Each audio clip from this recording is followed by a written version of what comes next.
तो लोग एक दूसरे को कुचलते हुए धक्के दे रहे थे, तो मैंने मिसेस को दलदल की तरफ धकेला दिया। तो घोड़े वाला तो हमारे को तुरंत छोड़ के, घोड़ा छोड़ के भी भाग गया। वो घोड़ा भी छोड़ा और वो खुद भी भाग गया जंगल में।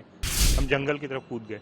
कोई नदी में गिर रहा था, कोई पत्थर पे गिर रहा था, एक दूसरे को उठा रहे थे और चलते जा रहे थे। बस कम से कम 100 राउंड तो भी फायरिंग हुई होंगी।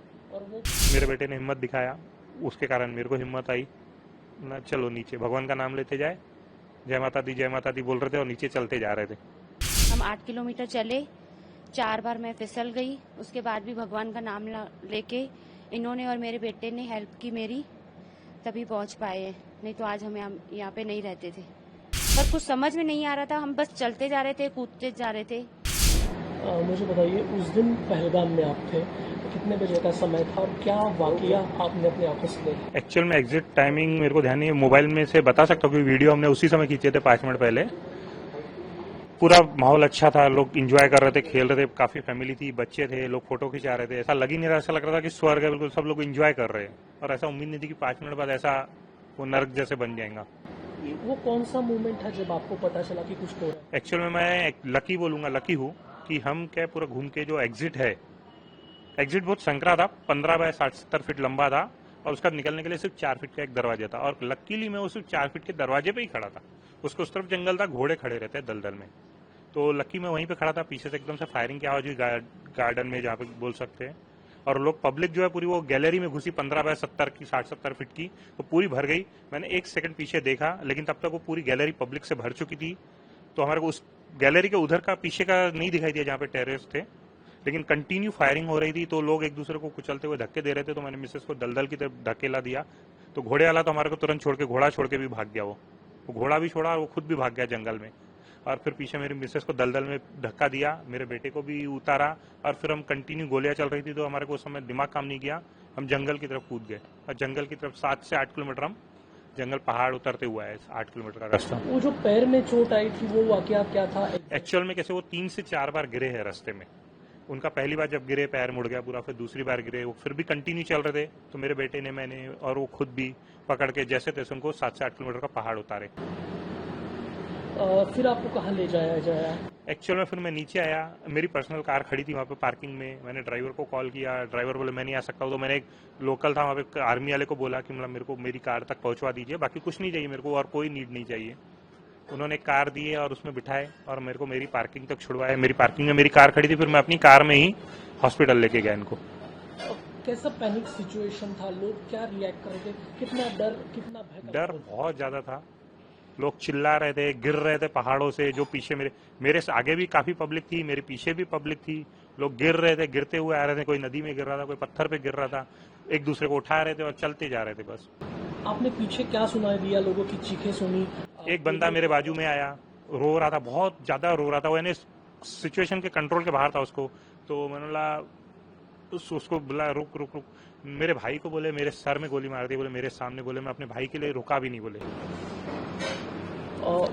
लोग जो बता रहे हैं कि धर्म पूछा गया, नहीं वो मेरे को मालूम नहीं, क्योंकि मैं एक्चुअल में एग्जिट गेट पे खड़ा था ना, ये उसमें लंबी गैलरी है 15 बाय 60-70 फीट की, उसके पीछे गार्डन है 60-70 फीट की गैलरी के पीछे, ये टेरेस वहां पे थे। और गैलरी पूरी पब्लिक से भर चुकी थी, क्योंकि सब निकलने को देख रहे थे। अंदर जो 400-500 की पब्लिक थी वो निकलने को देख रही थी, सब भागने को देख रहे थे, जिसको जहां रास्ता है वो भागने को देख रहा था। तो हमारी जो गैलरी थी पूरी भरी हुई थी, पीछे का नजारा देख नहीं रहा था। और मैंने एक बार के पीछे दोबारा देखा भी नहीं पलट के, पूरा पहाड़ उतरने तक हमने पीछे देखे ही नहीं, गर्दन घुमा। इससे कुछ पता है, आइडिया? 1 से ज्यादा होगा, क्योंकि कंटिन्यू गोलियां चल रही थी। कितने देर तक गोलियों का आवाज आपने सुना? काफी देर चली, कम से कम 100 राउंड तो भी फायरिंग हुई होंगी।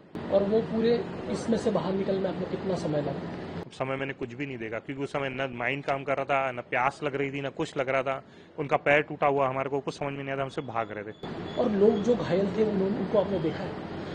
घायल मीन सब घायल होने के बाद भी भाग रहे थे, कोई रुक नहीं रहा था, क्योंकि रुकना मतलब पीछे से कहाँ गोली लगेंगी मालूम नहीं। तो सबको लग रहा था भाई सेफ नीचे पहुंचना है हमारे को, जब तक सेफ नहीं होंगे, जंगल में कोई सेफ्टी तो थी नहीं, नीचे पहुंचना है। भले लोग गिर रहे थे, कोई लेडी गिर रही थी, फिर कोई उठा रहा था, कोई गिर रही थी, कोई उठ रहा था, फिर लेकिन चलते जा रहे थे। अब आप सुरक्षित तरीके से वहां पहुंचे, तो उसके बाद यहाँ तक आने का सफर क्या था? मैं एक्चुअल में फिर वहाँ अनंतनाग में मेरे को डिस्चार्ज, मैंने उन्होंने एक्सरे वगैरह किए, बोले 2 जगह से एक्चुअल में एक जगह फ्रैक्चर हुआ, लेकिन आपने उनको फिर भी कंटिन्यू दौड़ाए तो दूसरा भी फ्रैक्चर हो गया। अब इनको बोले आप प्लास्टर वगैरह करना पड़ेगा, यहाँ पे ट्रीटमेंट आपको लेना पड़ेगा। मतलब मैं यहाँ पे ट्रीटमेंट लूंगा नहीं, मेरे को एक्चुअल में अपनी सिटी जाना है। तो मतलब आपकी परमिशन है क्या डॉक्टर? बोला मैं जा सकता हूँ क्या? बोले हाँ आप ट्रेवल कर सकते हैं, हम प्लास्टर वगैरह चढ़ा के दे देंगे और आपको दवाई या इंजेक्शन दे देंगे और आप जा सकते बोले, लेकिन आपको ट्रीटमेंट आपके शहर में जाके लेना पड़ेगा। बोला ठीक है, मैं वहाँ जाके लूँगा। फिर मैं श्रीनगर अपनी खुद की कार में ही आया, कुछ नहीं, हम खुद ही कर रहे थे सब। श्रीनगर पहुंचा, वहाँ पे होटल वगैरह किया, वहाँ पे रहा, कंटिन्यू फ्लाइट देख रहा था, कोई फ्लाइट नहीं मिल रही थी। तो मैंने विक्की कुकरेजा जी है उनको फ़ोन किया, मतलब ऐसी ऐसी बात है, मैं ऐसी सिचुएशन हूँ, मतलब पैसे भी मेरे देने को रेडी हूँ, मेरे को सिर्फ एक फ्लाइट चाहिए यहाँ से निकलने के लिए, फिर दिल्ली की हो मुंबई को, उसके आगे का भी मैं खुद कर लूँगा, सिर्फ यहाँ से निकलने के लिए एक फ्लाइट हो, क्योंकि मेरी मिसेस के पैर फ्रैक्चर हो चुके हैं और मतलब मैं रुक नहीं सकता हूँ यहाँ पे। हालांकि मैं डरा नहीं था कि श्रीनगर में ऐसा कोई ये नहीं था। तो उन्होंने ठीक है बोले मैं सीएमओ के पोर्टल पे बोले आपकी डालता हूँ, और डिटेल वगैरह लिए डाले। और उसके बाद में फिर मेरे को मुंडे जी कोई है, उनकी कॉल आई, थोड़ी देर में ही आ गई कॉल। और फिर उन्होंने कंटिन्यू मेरे को कॉल कांटेक्ट में, रात के 1 बजे तक मेरे कांटेक्ट में थे। वो मेरे से पूछ रहे थे आप कैसे हो, क्या हो, आपको फ्लाइट की टिकट मिली? हमला हाँ मिल गई, आपने टिकट दे दिए। फिर मैं एयरपोर्ट जा रहा था तो भी उनकी कॉल आई, बोले आप एयरपोर्ट के लिए निकले कि नहीं निकले? मैं मैं निकला, आप टेंशन मत लो। बोले आपको कोई नीड है क्या? मतलब नहीं, मेरे को कोई नीड नहीं है, मेरे को सिर्फ फ्लाइट की टिकट चाहिए यहाँ से बाहर निकलने के लिए, उसके आगे का मैं खुद ही देख लूंगा। तो बोले कोई दिक्कत नहीं, यहाँ से हम आपको श्रीनगर से मुंबई तक की टिकट दे रहे हैं, बोले आपको मतलब कोई दिक्कत नहीं, मुंबई से मैं नागपुर खुद ही कर लूंगा, मेरे को कोई कुछ नहीं चाहिए, मेरे को सिर्फ यहाँ से निकलना है। पूरा वाकया, ये पूरा इंसिडेंस आपके दिमाग में अभी भी होगा, कितना आपको डर लगा था और क्या महसूस कर रहा हो अभी यहाँ आने के बाद? नहीं, उस मेरे को एक्चुअल में वही सिर्फ एक नज़ारा है जो लोग एंजॉय कर रहे थे 5 मिनट पहले, जो नज़ारे थे वो नज़ारे और बात का माहौल बहुत अलग हो गया था, कुछ समझ में नहीं आ रहा था।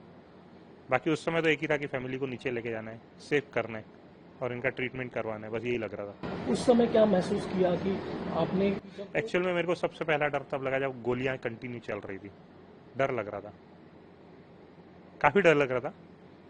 लेकिन मेरे बेटे ने हिम्मत दिखाया, उसके कारण मेरे को हिम्मत आई ना, चलो नीचे भगवान का नाम लेते जाए, जय माता दी बोल रहे थे और नीचे चलते जा रहे थे। अभी भी खौफ है उस चीज का, आंखों के सामने वही गुजर रहा है जो देखा है हमने।